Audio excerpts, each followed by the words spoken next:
السلام علیکم جی، کیا حال چال ہے آپ سب لوگوں کے؟ میں امید کرتی ہوں کہ آپ سب بالکل ٹھیک ہوں گے، خیریت سے ہوں گے۔ ناول جنت کے پتے بائی نمرہ احمد کی یہ دوسری قسط ہے۔ ابا نکل تو نہیں گئے؟ وہ پرفیوم کی بوتل بند کر کے سنگھار میز پر رکھتی، مخصوص ہارن اور گیٹ کھلنے کی آواز پہ موبائل اور پرس اٹھا کر باہر کو بھاگی۔ کافی دیر سے وہ کمرہ بند کر کے بارات میں جانے کے لیے تیار ہو رہی تھی۔ فاطمہ بیگم جلدی جلدی کا شور مچائے 10 بار دروازہ بجا چکی تھیں۔ مقررہ وقت ہونے کو تھا اور آج داور بھائی کی بارات تھی۔ سلمان صاحب کو تو سب سے پہلے ہال پہنچنا تھا اور سب کی سست رو تیاریوں سے بھی وہ واقف تھے۔ پورچ خالی تھا، تایا فرقان کے پورشن سے البتہ شور سنائی دے رہا تھا۔ غالباً وہاں پر ابھی سب نہیں نکلے تھے۔ اب کیا کرے؟ ابا کو فون کرے یا تایا فرقان کے گھر جا کر کسی سے لفٹ مانگے؟ وہ انہیں سوچوں میں الجھتی اندر جانے کو پلٹی ہی تھی کہ کھلے گیٹ پہ ہارن ہوا۔ اس نے رک کر دیکھا۔ سیاہ چمکتی اکارڈ باہر کھڑی تھی، اس کی ہیڈ لائٹس خاصی تیز تھیں۔ حیا کی آنکھیں چندھی آ گئیں۔ اس نے بے اختیار ماتھے پہ ہاتھ کا سایہ بنا کر دیکھنا چاہا، تب بھی ہیڈ لائٹس دھیمی ہوئیں۔ ڈرائیونگ سیٹ پہ بیٹھے شخص کا چہرہ واضح ہوا۔ وہ ولید لغاری تھا۔ فرنٹ سیٹ پر اس کے والد تھے اور پیچھے والدہ۔ السلام علیکم حیا۔ وہ دروازہ آدھا کھول کر باہر نکلا اور ایک نرم مسکراہٹ کے ساتھ اسے دیکھا۔ وہ دھیمی ہوتی ہیڈ لائٹس کی روشنی میں ان کے سامنے کھڑی تھی۔ گہرے سرخ کامدار بغیر آستینوں والا فراک جو پاؤں تک آتا تھا اور نیچے ہمرنگ تنگ پجامہ۔ فراک بہت لمبا تھا، سو پجامے کی چوڑیاں بمشکل بالشت بھری دکھائی دیتی تھیں۔ گولڈن دوپٹہ گردن میں تھا اور کانوں سے لٹکتے لمبے لمبے آویزے کندھوں کو چھو رہے تھے۔ کاجل سے لبریز سیاہ آنکھیں اور کمر پہ گرتے سیدھے بال۔ ہمیں میرج ہال کا علم نہیں ہے انکل ہے؟ وہ نگاہوں میں اسے جذب کرتے پوچھ رہا تھا۔ وہ تذبذب سی آگے آئی، پھر اسے نظر انداز کیے لغاری صاحب کے دروازے کے ساتھ رکی۔ انکل پیراڈائز ہال جانا ہے اور ابا شاید نکل گئے ہیں، مجھے تو پتہ ہی نہیں چلا۔ وہ واقعتاً پریشان تھی۔ اوہ، تو آپ کے چچا وغیرہ؟ وہ تو ابا سے بھی پہلے چلے گئے تھے۔ ٹھہریں، ابا زیادہ دور نہیں گئے ہوں گے، میں انہیں واپس… ارے وہ کیوں واپس آئیں؟ ان کا جلدی پہنچنا ضروری ہے۔ آپ ہمارے ساتھ آ جاؤ بیٹا، ہم نے بھی تو وہیں جانا ہے۔ ہاں بیٹا آؤ۔ مسز مہناز لغاری نے فوراً اپنی طرف کا دروازہ کھولا اور دوسری طرف ہو گئی۔ وہ چند لمحے تذبذب میں کھڑی رہی۔ اب اگر ابا کا انتظار کرتی تو آدھا فنکشن نکل جاتا، اور اگر ان کے ساتھ جاتی تو ابا برا نہیں مانیں گے، یہ تو اسے یقین تھا۔ چلیں ٹھیک ہے، وہ ہچکچاتے ہوئے پچھلی سیٹ کی طرف بڑھ گئی۔ تمہاری بیٹی کیا کرتی ہے؟ راستے میں لغاری صاحب نے پوچھا۔ میں ان کی بیٹی کب سے ہو گئی؟ جی میں شریعہ اینڈ لاء میں LLB آنرز کر رہی ہوں۔ یعنی کہ آپ اسلامی وکیل ہو؟ جی۔ وہ پھیکا سا مسکرائی۔ یہ لوگ اتنی اپنائیت کیوں دے رہے تھے اسے؟ تو یہ شریعہ اینڈ لاء کیسا سبجیکٹ ہے؟ عمیر لغاری نے بات آگے بڑھاتے ہوئے کہا۔ کیونکہ میں بنیادی طور پر ایک انجینئر ہوں، اور انجینئرنگ شروع میں مجھے مشکل لگتی تھی، بعد میں آسان ہو گئی۔ مجھے شریعہ شروع میں مشکل لگتی تھی، بعد میں عادی ہو گئی۔ وہ تینوں ہنس پڑے تو اسے احساس ہوا کہ اسے خواہ مخواہ ان کے ساتھ زیادہ بے تکلف نہیں ہونا چاہیے۔ حیا بیٹا، آپ کا شادی کے بعد پریکٹس کا ارادہ ہے؟ کیونکہ میں اور آپ کے انکل تو کبھی اس معاملے میں زبردستی کے قائل نہیں رہے۔ ہم نے فیلڈ منتخب کرنے سے لے کر کریئر بنانے تک ہر چیز میں اپنے بچوں کی مرضی کو مقدم رکھا ہے۔ خود ولید کو بھی شادی کے بعد بیوی کی جاب کرنے پر کوئی اعتراض نہیں ہے۔ مہناز کہہ رہی تھیں اور وہ ہکا بکا ان کو دیکھ رہی تھی۔ کیا معاملات اتنے آگے بڑھ چکے تھے، یا وہ اس خوش فہمی کا شکار تھے کہ ابا ان کو کبھی انکار نہیں کریں گے؟ وہ مشکل ہوں ہاں میں ان کے سوالات کے جوابات دیتی۔ وہ اس وقت پرسکون ہوئی جب میرج ہال کی بتیاں نظر آنے لگیں۔ لفٹ کا شکریہ انکل۔ وہ انکل اور آنٹی کے ساتھ ہی باہر نکلی تھی۔ اسی پر لغاری انکل کا موبائل بجا تو وہ معذرت کرتے ایک طرف چلے گئے۔ مہناز بھی ان کے پیچھے گئیں۔ حیا سنیے، وہ جانے ہی لگی تھی کہ ولید نے پکارا۔ وہ ابھی تک اندر اسٹیئرنگ ویل تھامے بیٹھا تھا۔ مجھے آپ سے بات کرنی ہے۔ وہ اپنی طرف کا شیشہ نیچے کیے اس سے مخاطب تھا۔ مگر یہ مناسب نہیں ہے۔ مگر مجھے اسی رشتے کے حوالے سے بات کرنی ہے، اگر آپ 2 منٹ اندر بیٹھ کر میری بات سن لیں تو۔ ساتھ ہی اس نے فرنٹ سیٹ کا دروازہ کھولا۔ روشنی کا ایک کوندہ اس کے ذہن میں لپکا۔ موقع اچھا تھا، وہ اس کو اپنے نکاح کے بارے میں بتا کر سارا معاملہ یہیں دبا سکتی تھی۔ لاٹھی بھی نہیں ٹوٹے گی اور یہ 6 فٹ کا سانپ بھی راستے سے ہٹ جائے گا۔ ٹھیک ہے، لیکن یہاں ہمارے رشتہ دار ہیں، اگر… ڈونٹ وری، میں کار بیک سائڈ پر لے جاؤں گا، آپ بیٹھیے۔ وہ متذبذب سی اندر بیٹھ گئی۔ زندگی میں پہلی دفعہ وہ یوں کسی لڑکے کے ساتھ تنہا بات کرنے بیٹھی تھی۔ ابا کو پتہ چلتا تو ان کی ساری وسیع النظری بھگ سے اڑ جاتی۔ اسے لباس پہننے کی آزادی تھی، سر ڈھکنے کی پابندی بھی نہ تھی، مگر لڑکوں سے بے تکلفی یا دوستی کی اجازت ابا نے کبھی نہیں دی تھی۔ وہ بیٹھی تو ولید زن سے گاڑی بھگا لے گیا۔ آپ کو جو بھی کہنا ہے جلدی کہیے، پھر مجھے بھی کچھ کہنا ہے۔ وہ سر جھکائے گود میں رکھے ہاتھوں کی انگلیاں مروڑ رہی تھی۔ عجیب مضطرب حالت ہو رہی تھی اس کی۔ پہلے آپ کہیے۔ ولید میرج ہال کی پچھلی طرف ایک نسبتاً سنسان گلی میں گاڑی لے آیا تھا۔ اوکے، مجھے کچھ بتانا تھا، وہ گردن جھکائے کہنے لگی۔ میرے ابا نے معلوم نہیں آپ کو بتایا یا نہیں، مگر میں بتانا ضروری سمجھتی ہوں۔ میرا نکاح میری پھپھو کے بیٹے سے بچپن میں ہی ہو گیا تھا۔ وہ لوگ ترکی میں ہوتے ہیں، کچھ خاندانی مسائل کے باعث میرے ابا ان سے ذرا بدزن ہیں اور اب مجھے ڈائیورس دلا کر میری شادی کہیں اور کرنا چاہتے ہیں، مگر میں ایسا نہیں چاہتی۔ اس نے سر نہیں اٹھایا۔ ولید کی خاموشی سے اس نے یہی مراد لی کہ وہ سخت شوق کے عالم میں ہے۔ میں اپنے شوہر کی وفادار ہوں مسٹر ولید، میں نے اسی کے خواب دیکھے ہیں اور ذہنی طور پر خود کو اسی سے وابستہ پاتی ہوں۔ اب کسی اور سے شادی کرنے کے بارے میں سوچ بھی نہیں سکتی۔ وہ اب بھی کچھ نہ بولا۔ حیا گود میں رکھے ہاتھوں کو دیکھتی ہوئی بولتی جا رہی تھی۔ پلیز آپ انکار کر دیں، میں کسی اور کی بیوی ہوں، نکاح پر نکاح نہیں ہو سکتا، پلیز میں آپ سے درخواست کرتی ہوں۔ اس نے چہرہ اوپر اٹھایا۔ وہ یک ٹک خاموش گہری نظروں سے اسے دیکھ رہا تھا۔ یہ اس کا چہرہ تو نہ تھا وہ جو سارا راستہ ڈرائیونگ کے دوران دیکھتی آئی تھی، یہ تو کوئی اور ہی شخص تھا۔ پھر کیا سوچا آپ نے؟ اس کی آواز لڑکھڑا گئی۔ ولید کی آنکھوں میں کچھ ایسا ضرور تھا کہ اسے لگا وہ ایک سنگین غلطی کر چکی ہے۔ خطرے کا الارم زور زور سے اس کے اندر بجنے لگا۔ کس بارے میں؟ وہ بوجھل آواز میں بولا تو وہ دروازے کی طرف سمٹی۔ نامحسوس انداز سے اس کا ہاتھ ہینڈل پر رینگ گیا۔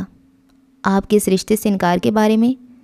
ساری عمر پڑی ہے یہ باتیں کرنے کے لیے حیا، ابھی تو ان لمحوں سے فائدہ اٹھاؤ جو میسر ہیں۔ وہ ایک دم اس پہ جھکا۔ حیا کے لبوں سے چیخ نکلی۔ ولید نے دونوں ہاتھ اس کی گردن پہ رکھنے چاہے، مگر اس نے زور سے ہینڈل کھینچ کر دروازہ دھکیلا۔ دروازہ کھلتا چلا گیا۔ وہ دوسرے ہاتھ سے ولید کو دھکا دے کر باہر نکلی۔ اس کا دوپٹہ ولید کے ہاتھوں میں آ گیا۔ وہ تیزی سے باہر بھاگی تو ولید نے دوپٹہ کھینچا۔ دوپٹہ اس کی گردن کے ساتھ رگڑتا ہوا پیچھے ولید کے ہاتھوں میں رہ گیا۔ وہ بنا پیچھے مڑ کے دیکھے بھاگی جا رہی تھی۔ اسے ولید کے دروازہ کھول کر کوئی اونچی سی انگریزی گالی دینے کی آواز سنائی دی۔ اس کے بھاگتے قدموں میں تیزی آ گئی۔ گلیاں سنسان تھیں، جانے وہ کہاں لے آیا تھا۔ آج اتوار تھا اور دکانوں کے شٹر گرے ہوئے تھے۔ وہ ادھر ادھر دیکھے بغیر بدحواس سی دوڑتی ہوئی ایک گلی میں مڑ گئی۔ پیچھے کوئی دوڑتا ہوا آ رہا تھا۔ وہ بھاگتی ہوئی گلی کے دوسرے سرے تک پہنچی، مگر یہ کیا؟ گلی بند تھی، ڈیڈ اینڈ۔ وہ بے ساختہ پلٹی۔ بھاگتے قدموں کی آواز قریب آ رہی تھی۔ وہ دوڑ کر گلی کے بند سرے تک گئی اور دیوار کی اینٹوں کو چھو کر ٹٹولا۔ شاید اندر کوئی جادوئی دروازہ ہو، شاید ہیری پوٹر کی کہانیاں سچی ہوں، مگر کیوں بھاگتی ہو؟ مسرور سے انداز میں کسی نے پیچھے سے کہا تو وہ گھبرا کر پلٹی۔ ولید سامنے سے قدم قدم چلتا آ رہا تھا۔ اس کے لبوں پر فاتحانہ مسکراہٹ تھی۔ وہ نڈھال سی دیوار سے لگ گئی۔ اس کا دوپٹہ تو وہیں رہ گیا تھا، اب بغیر آستینوں کے جھلکتے بازو اور گلے کا گہرا گھاٹ۔ اس نے بے اختیار سینے پہ بازو لپیٹے۔ مجھے جانے دو، اس کی آواز بھرا گئی۔ پہلی دفعہ یہ غلطی کی تھی اور پہلی ہی دفعہ اتنی بڑی سزا۔ کیسے جانے دوں؟ پھر تم نے ہاتھ تھوڑا ہی آنا ہے۔ وہ چلتے چلتے اس سے چند قدم کے فاصلے پہ آ کھڑا ہوا تھا۔ دور لگے اسٹریٹ پول کا بلب اس کے پیچھے چھپ گیا تھا۔ پلیز، میں ایسی لڑکی نہیں ہوں۔ تو کیسی لڑکی ہو؟ مجھ سے لفٹ لے لی مگر شادی سے انکار ہے، تبھی گاڑی میں اتنی بے رخی دکھا رہی تھی۔ اس کے سامنے آ رکا۔ پلیز، وہ ہولے ہولے لرز رہی تھی۔ اس میں اتنی ہمت نہ تھی کہ اب ولید کو دھکا دیتی۔ شش، وہ مسکراتی ہوئی آگے بڑھا۔ حیا نے سختی سے آنکھیں میچ لیں، اس کا سر چکرانے لگا تھا۔ تب بھی اس نے زور سے کسی ضرب لگنے کی آواز سنی اور پھر ولید کی کرا۔ اس نے دھیرے سے آنکھیں کھولیں۔ ولید چکرا کر نیچے گر رہا تھا اور اس کے پیچھے کوئی کھڑا نظر آ رہا تھا۔ شوخ نارنجی شلوار قمیص میں ملبوس، میک اپ سے اٹا چہرہ لیے، وہی اس روز والا خواجہ سرا، ڈولی۔ اس کے ہاتھ میں ایک فرائنگ پین تھا جو اس نے شاید ولید کے سر پہ دے مارا تھا۔ وہ ساکت سی اس کو دیکھ رہی تھی۔ ڈولی نے پاؤں سے ایک ٹھوکر ولید کو ماری تو اس کا بے ہوش وجود ذرا پرے ہوا۔ وہ 2 قدم آگے بڑھا اور عین حیا کے سامنے رکا۔ اس کی سلور چمکیلے آئی شیڈو سے اٹی آنکھوں میں ایسی کاٹ تھی کہ وہ سانس روکے اسے دیکھے گئی۔ تبھی اس نے ہاتھ بڑھایا اور حیا کو گردن کے پیچھے دبوچا، یوں کہ گدی سے گرے بال بھی اس کی گرفت میں آ گئے۔ ڈولی کے ہاتھ اور حیا کی گردن کے درمیان اس کے بال تھے، پھر بھی اس کے ہاتھ کا کھردرا پن وہ محسوس کر سکتی تھی، لیکن لبوں سے کرا تک نہ نکلی۔ اس کی گردن کو یوں ہی پیچھے سے دبوچے ڈولی نے ایک جھٹکے سے اسے آگے دھکیلا۔ وہ بے اختیار کھانسی، مگر ڈولی کی بے رحم گرفت ڈھیلی نہ پڑی۔ وہ اسے اسی طرح پکڑے اپنے آگے آگے دھکیل کر چلا رہا تھا۔ وہ لڑکھڑاتے قدموں سے چل رہی تھی۔ گلی کے آغاز تک جہاں سے وہ آئی تھی وہ اسے لے گیا، پھر مخالف سمت میں مڑ گیا۔ سامنے ہی میرج ہال کا پچھلا حصہ تھا۔ وہ اسے اپنے آگے دھکیلتا پیچھے گیٹ تک لے آیا اور ایک جھٹکے سے اسے چھوڑا۔ حیا کو لگا اس کی گردن کے گرد سے ایک کھردرا توق ہٹا ہے۔ اس نے پلٹ کر ڈبڈبائی آنکھوں سے ڈولی کو دیکھا۔ وہ ابھی تک لب بھینچے تلخ کاٹ تار نگاہوں سے اسے دیکھ رہا تھا۔ حیا کی آنکھوں سے آنسو گرنے لگے. اسے لگا وہ اب کبھی بول نہیں پائے گی. دفتن ڈولی نے اپنی گردن سے لپٹا نارنجی دوپٹہ کھینچا اور اس پہ اچھالا. دوپٹہ اس کے سر پہ آن ٹھہرا، پھر سلکی بالوں سے پھسلتا ہوا شانوں پہ ڈھلک گیا. ڈولی چپتی ہوئی نظروں سے اسے دیکھتا ہوا آہستہ سے بولا، بے حیا. اس کے لہجے میں برچھی کی کاٹ تھی. پھر وہ پلٹ گیا. وہ بھیگی آنکھوں سے اسے دور جاتے دیکھتی رہی. نارنجی دوپٹہ اس کے کندھوں سے پھسل کر قدموں میں آ گرا تو وہ چونکی، پھر جھک کر دوپٹہ اٹھایا. ریشمی بھڑکیلا نارنجی دوپٹہ جس پہ سستا سا گولڈن ستاروں کا کام تھا. وہ کبھی اپنی مائی کو بھی ایسا دوپٹہ نہ دیتی، مگر آج اس نے اچھی طریقے سے خود کو اس دوپٹے میں لپیٹا تاکہ پہچان ہی نہ جائے، اور پچھلے گیٹ کی طرف بڑھ گئی. ہال میں جانے کی بجائے وہ باتھ رومز کی طرف آئی اور اپنا حلیہ درست کیا. رونے سے کاجل بہہ گیا تھا، بال بھی بکھرے تھے. موبائل اس چھوٹے سے کلچ میں تھا جو اس نے اس سارے عرصے میں اپنے بائیں ہاتھ میں دبوچے رکھا تھا. شکر. اندر فنکشن اپنے عروج پہ تھا. اسٹیج پہ دلہا دلہن، رشتہ داروں، کزنز اور دوستوں کے جلووں میں مسکرا رہے تھے. سونیا بھابھی بھی بہت اچھی لگ رہی تھیں اور دابر بھائی بھی. ارم فیروزی فراک میں چہکتی ہوئی ادھر ادھر گھوم رہی تھی. اصولاً اس سے بھی وہیں ہونا چاہیے تھا، مگر وہ ایسی ذہنی حالت میں نہ تھی کہ 2 قدم بھی چل پاتی. سو بے دم سے ایک آخری نشست پہ گری ہوئی تھی. بے حیا، بے حیا، بے حیا. ڈولی کے الفاظ کی باز گشت ہتھوڑے کی طرح اس کے دماغ پہ برس رہی تھی. وہ بے حیا تو نہیں تھی، وہ تو کبھی کسی لڑکے کی گاڑی میں نہیں بیٹھی تھی. اس سے تو یہ غلطی پہلی دفعہ ہوئی تھی. پھر سوچ سوچ کر دماغ پھٹا جاتا تھا. وہ آدھے فنکشن کے بعد ہی طبیعت کی خرابی کا بہانہ کر کے چلی آئی تھی. یہ دابر اور سونیا کی شادی کے چند روز بعد کا ذکر ہے. صبح سے سردی بہت بڑھ گئی تھی. دسمبر ختم ہونے کو تھا اور ہوا ٹھٹرا دینے والی بن چکی تھی. ایسے میں وہ کیمپس میں اسکالرشپ کوآرڈینیٹر کے آفس کے باہر دروازے پہ لگی لسٹ دیکھ رہی تھی. ایرسمس منڈس ایکسچینج پروگرام کے تحت اسٹوڈنٹس میں سے صرف 2 لڑکیاں سبانجی یونیورسٹی جا رہی تھیں، حیا سلیمان اور خدیجہ رانا. یہ خدیجہ رانا کون ہے بھلا؟ وہ سوچتے ہوئے اپنے یخ ہوتے ہاتھ آپس میں رگڑ رہی تھی. سردی سے اس کی ناک سرخ پڑ رہی تھی. لانگ شرٹ اور ٹراؤزر پر اسٹائلش سا لانگ سویٹر پہنے وہ دروازے کے سامنے کھڑی تھی. دفتن عقب سے کسی نے پکارا، ایکسکیوز می. وہ چونک کر پلٹی. پیچھے ایک لڑکی کھڑی تھی، کندھے پہ بیگ، ہاتھ میں ڈائری اور پین، اور آنکھوں پہ بڑا سا چشمہ. وہ اس کو نام سے نہیں پہچانتی تھی، مگر اس کو کئی دفعہ یونیورسٹی میں دیکھا ضرور تھا. وہ لڑکی اسے خواہ مخواہ بہت بری لگی تھی. یہ حیا سلیمان کون ہے بھلا؟ وہ چشمے کے پیچھے سے آنکھیں سکیڑتی سوچتی ہوئی کہہ رہی تھی. حیا نے ایک طنزیہ نگاہ میں اس کا سر سے پیر تک جائزہ لیا، پھر ذرا روکھے انداز میں بولی، میں ہوں. اوہ. اس نے جیسے بمشکل اپنی ناگواری چھپائی. میں آپ کے ساتھ ترکی جا رہی ہوں حیا. میں خدیجہ ہوں. میری فرینڈز مجھے ڈی جے کہتی ہیں، مگر آپ میری فرینڈ نہیں ہیں، سو خدیجہ ہی کہیے گا. مجھے بھی حیا صرف میرے فرینڈز کہتے ہیں، آپ مجھے مس سلیمان کہہ سکتی ہیں. وہ کہہ کر پلٹ گئی. عجیب بدماغ لڑکی تھی وہ خدیجہ رانا. اس سے پہلے بھی خواہ مخواہ بہت بری لگتی تھی، اور اب اندازہ ہو گیا تھا کہ اس کے بھی حیا کے بارے میں خیالات کچھ ایسے ہی تھے. وہ جیسے ہی گھر آئی ظفر سامنے آ گیا، بھاگتا ہوا ہانپتا ہوا، حیا بی بی، حیا بی بی. بول بھی چکو اب. وہ گاڑی لاک کرتی کوفت زدہ ہوئی. آپ کو ارم بی بی بلا رہی ہیں؟ خیریت؟ خیریت نہیں لگتی جی، وہ بہت رو رہی ہیں. ظفر نے رازداری سے بتایا تو وہ چونکی. اچھا میں آتی ہوں، تم یہ میرا بیگ اندر رکھ دو. وہ سیدھا ارم کے گھر کھلنے والے درمیانی دروازے کی جانب بڑھ گئی. لاؤنج میں سائمہ تائی اور سونیا بیٹھی تھیں. سامنے کوئی کامدار دوپٹہ پھیلا رکھا تھا اور دونوں اس کے ساتھ الجھی تھیں. آہٹ پہ سر اٹھایا. اسے دیکھ کر دونوں ہی مسکرا دیں. حیا کیسی ہو؟ بالکل ٹھیک. ارم کدھر ہے تائی اماں؟ مجھے بلا رہی تھی. اندر کمرے میں ہوگی. اوکے میں دیکھ لیتی ہوں. وہ مسکرا کر راہداری کی سمت بڑھ گئی. ارم کے کمرے کا دروازہ بند تھا اور اس نے ڈور نوب گھما کر دھکیلا. دروازہ کھلتا چلا گیا. بیڈ پہ ارم اکڑوں بیٹھی تھی. سامنے لیپ ٹاپ کھلا پڑا تھا. چمکتی اسکرین کی روشنی ارم کے چہرے کو دمکا رہی تھی جس پر آنسو لڑیوں کی صورت بہہ رہے تھے. ارم کیا ہوا؟ وہ قدر فکر مندی سے ارم کے سامنے آ بیٹھی. ارم نے سرخ متورم آنکھیں اٹھا کر حیا کو دیکھا. اس کی آنکھوں میں کچھ تھا جو اسے ٹھٹکا گیا. حیا ایک بات بتاؤ. اس کا روندا ہوا لہجہ عجیب سا تھا. بولو. ہم شریف لڑکیاں ہیں کیا؟ اپنے بارے میں تو یقین ہے، مگر تمہارا معاملہ ذرا مشکوک ہے. اس نے ماحول کا بوجھل پن دور کرنے کو کہا، مگر ارم مسکرائی تک نہیں. نہیں حیا، ہم دونوں کا ایک ہی معاملہ ہے. کیوں پہیلیاں بجھوا رہی ہو؟ کیا ہوا ہے؟ حیا مجھے بتاؤ، کیا ہم مجرا کرنے والیاں ہیں؟ وہ ایک دم رونے لگی. ارم؟ وہ ششتر رہ گئی. بتاؤ کیا ہم طوائفے ہیں؟ وہ اور زور سے رونے لگی. ارم بات کیا ہوئی ہے؟ حیا بولو، بتاؤ ہم ایسی ہیں کیا؟ نہیں بالکل نہیں. پھر یہ کیا ہے؟ ارم نے لیپ ٹاپ کی اسکرین کا رخ اس کی طرف کیا. کیا ہے یہ؟